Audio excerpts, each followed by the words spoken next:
اعوذ باللہ من الشیطان الرجیم۔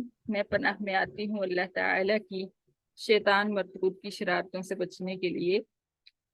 بسم اللہ الرحمن الرحیم۔ اللہ تعالی کے نام کی برکات سے میں شروع کرتی ہوں جو بڑا مہربان، جو نہایت رحم فرمانے والا ہے۔ بے شک الذین، جو لوگ ينفقون، خرچ کرتے ہیں، اموالہم، اپنے مال، باللیلی، رات کو، والنہاری، اور دن کو، سرًا، چھپ کر، وعلانیتاً، اور اعلانیہ، فلہم، پھر ان کے لیے، اجرہم، ان کا اجر، عند ربہم، ان کا اجر ہے، عند ربہم، ان کے رب کے ہاں، ولا خوف علیہم، اور نہیں کوئی خوف ہوگا ان پر، ولا هم یحزنون، اور نہیں وہ غمگین ہوں گے۔ الذین، جو لوگ، یأکلون، کھاتے ہیں، الربا، سود، لا یقومون، نہیں وہ کھڑے ہو سکیں گے، الا، مگر، کما، جیسا کہ، یقوم، کھڑا ہوتا ہے، الذی، وہ شخص جو، یتخبطہ، حواس باختہ کر دیا ہو اس کو، الشیطان، جنوں نے، من المسی، چھو کر، ذالکا، یہ، بانہم، اس لیے کہ بے شک انہوں نے، قالو، کہا، انما البیع، بے شک تجارت بھی، مثل الربا، سود کی طرح ہے، وَأَحَلَّ اللَّهُ، حالانکہ حلال فرمایا اللہ تعالیٰ نے، اس واو کا معنی حالانکہ حلال فرمایا اللہ تعالیٰ نے، البیع، تجارت کو، وحرم الربا، اور حرام فرمایا اللہ تعالیٰ نے سود کو۔ فمن، پھر جو شخص، جاءہ، آئی اس کے پاس، موعظۃ، نصیحت، من ربہ، اس کے رب کی طرف سے، فانتہا، پھر وہ باز آ گیا سود لینے دینے سے، رک گیا سود لینے دینے سے، فلہو، پھر اس کے لیے معافی ہے، ما، ان گناہوں کی جو، سلفا، گزر گئے، وَأَمْرُهُ، اور اس کا معاملہ، إِلَى اللَّهِ، اللہ تعالیٰ کے سپرد ہے، وَمَنْ عَادَ، اور جس دوبارہ لے دے گا سود، فَأُولَٰئِکَ أَصْحَابُ النَّارِ، آگ والے ہیں، ہم فیہا خالدون، وہ اس میں ہمیشہ رہیں گے۔ یمحقو، مٹاتے ہیں، اللہ تعالی، الربا، سود، ویربی، اور بڑھاتے ہیں اللہ تعالی، الصدقات، خیراتیں، صدقات، واللہ، اور اللہ تعالی، لا یحب، نہیں پسند فرماتے، کل کفار، ہر نہ شکرے، اثیم، گناہگار کو۔ ان الذین آمنوا، بے شک جو لوگ ایمان لائے، وعملوا الصالحات، اور نیک اعمال کیے انہوں نے، وَأَقَامُوا الصَّلَاةَ، اور نماز قائم کی انہوں نے، وَآتَوُا الزَّکَاةَ، اور زکوٰۃ ادا کی انہوں نے، لہم، ان کے لیے، اجرہم، ان کا اجر ہے، عند ربہم، ان کے رب کے ہاں، ولا خوف علیہم، اور نہیں کوئی خوف ہوگا ان پر، ولا هم یحزنون، اور نہ وہ غمگین ہوں گے۔ یا ایہا الذین آمنوا، اے ایمان والو، اتقوا، تم ڈرو، اللہ تعالی سے، وذروا، اور تم چھوڑ دو، ما بقیہ، جو باقی ہے، من الربا، سود، ان کنتم مؤمنین، اگر ہو تم ایمان والے، فَإِن لَمْ تَفْعَلُوا، پھر اگر نہیں تم کرو گے یہ کام، فَأْذَنُوا، پھر تم تیار ہو جاؤ، بِحَرْبٍ مِّنَ اللَّهِ وَرَسُولِهِ، اللہ تعالی اور اس کے رسول کے ساتھ جنگ کے لیے، وَإِن تُبْتُمْ، اور اگر تم توبہ کر لو، فَلَكُمْ، پھر تمہارے لیے ہیں، رؤوس اموالکم، تمہارے اصل اموال، تمہارے اصل مال، لا تظلمون، نہیں تم ظلم کرو گے، ولا تظلمون، اور نہیں تم پر ظلم کیا جائے گا۔ وَإِن كَانَ، اور اگر ہے مقروض، ذو عسرۃ، تنگ دست، فنظرۃ، پھر مہلت دینا، الی میسرۃ، آسانی تک، وَأَن تَصَدَّقُوا، اور یہ کہ تم خیرات کرو، خیر خیرات کر دو، معاف کر دو، خیر لکم، بہتر ہے تمہارے لیے، ان کنتم تعلمون، اگر ہو تم جانتے، واتقوا، اور تم ڈرو، یومن، اس دن سے، ترجعون، تم لوٹائے جاؤ گے، فیہ، اس دن میں، الی اللہ، اللہ تعالی کی طرف، ثم توفا، پھر پورا پورا دیا جائے گا، کل نفس، ہر جان کو، ما کسبت، ان اعمال کا بدلہ جو کمائے اس نے، وہم لا یظلمون، اور نہیں ان پر ظلم کیا جائے گا۔ صدق اللہ العظیم۔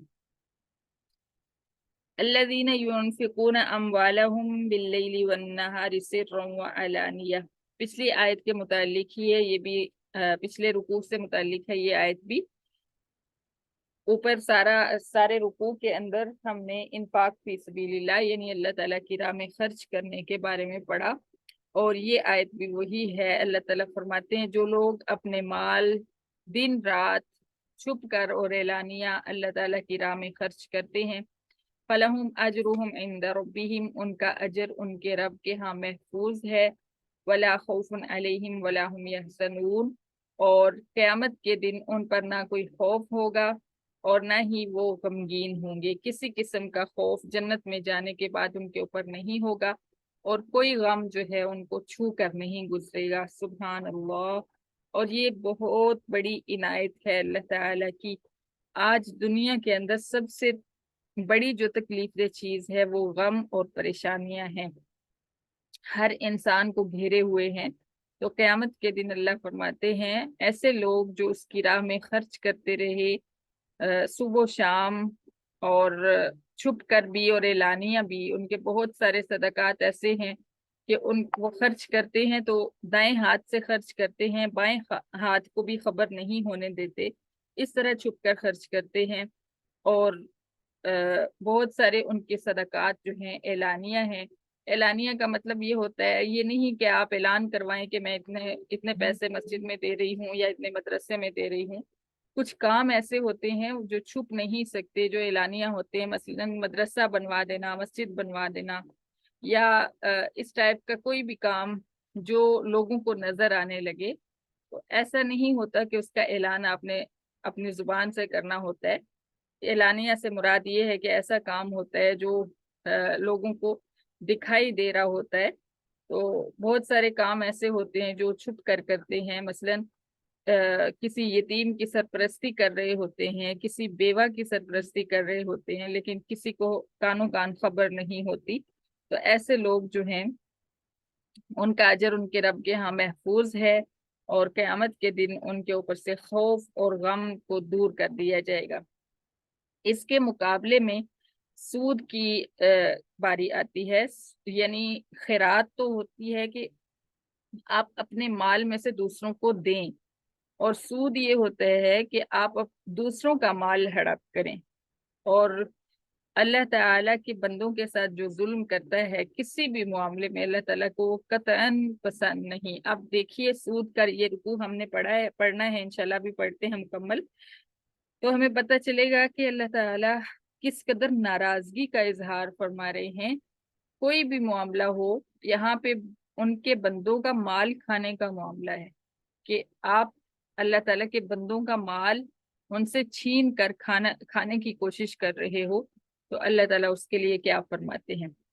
الذین یأکلون الربا لا یقومون الا کما یقوم الذی یتخبطہ الشیطان من المس، جو لوگ سود کھاتے ہیں وہ کھڑے نہیں ہو سکیں گے قیامت کے دن سیدھی طرح سے، بلکہ وہ ایسے کھڑے ہوں گے جیسے ایک حواس باختہ شخص ہوتا ہے جس کو جنوں نے چھو کر اس کے حواس جو ہیں ختم کر دیے ہوں اور پاگل کر دیا ہو اس کو۔ اس آیت سے، اور یہ جنوں کے چھونے کا جو ثبوت ہے یہ قرآن پاک میں 2-3 جگہ پہ ملتا ہے۔ اکثر لوگ کہتے ہیں کہ جن کچھ نہیں ہوتے، جن ایک مخلوق ہے اور شیطان بھی انہی میں سے ہے، اور وہ انسان کو چھو کر مس کر کے اس کو پریشان کرتے ہیں۔ اسی لیے بہت ساری دعائیں جو ہیں ان میں جنوں کے چھونے سے اور جنوں کے آپ کے پاس آنے سے پناہ مانگی گئی ہے۔ تو بالکل اس چیز کا انکار کر دینا بھی ٹھیک نہیں، اور بہت زیادہ مبالغہ بھی ٹھیک نہیں۔ اللہ تعالیٰ فرما رہے ہیں اس آیت کے اندر، دیکھیے کہ جن جو ہیں انسان کو چھو کر حواس باختہ کر دیتے ہیں۔ تو اللہ فرماتے ہیں جو لوگ سود کھاتے ہیں ان کو وہ قیامت کے دن اس حال میں کھڑے ہوں گے جیسے کسی کو جنوں نے چھو کر پاگل کر دیا ہو۔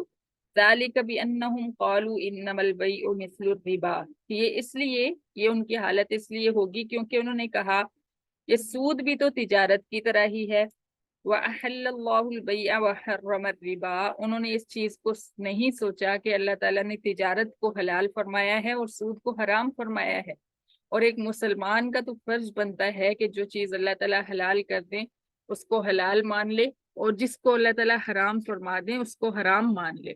بس مسلمان کو تو اس چیز کی اجازت ہی نہیں کہ وہ اپنے پاس سے جو ہے وہ فیصلے کرتا رہے۔ مسلمان کا مطلب ہی یہ ہے کہ فرما بردار انسان۔ تو فرما برداری کیا ہوتی ہے کہ آپ بغیر حکمتیں تلاش کیے جو ہے بات مانتے جائیں اپنے رب کی۔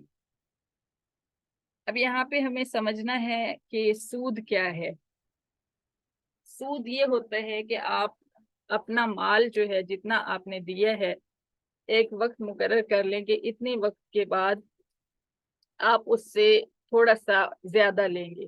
مثلاً آپ نے کسی کو 1000 روپیہ قرض دیا، تو آپ نے اس کو کہا کہ آپ 1 مہینے کے بعد جب آپ مجھے واپس لوٹاؤ گے تو آپ مجھے 1100 روپے جو ہے واپس کرو گے، یعنی 100 روپیہ آپ نے زائد اس کو جرمانہ لگا دیا۔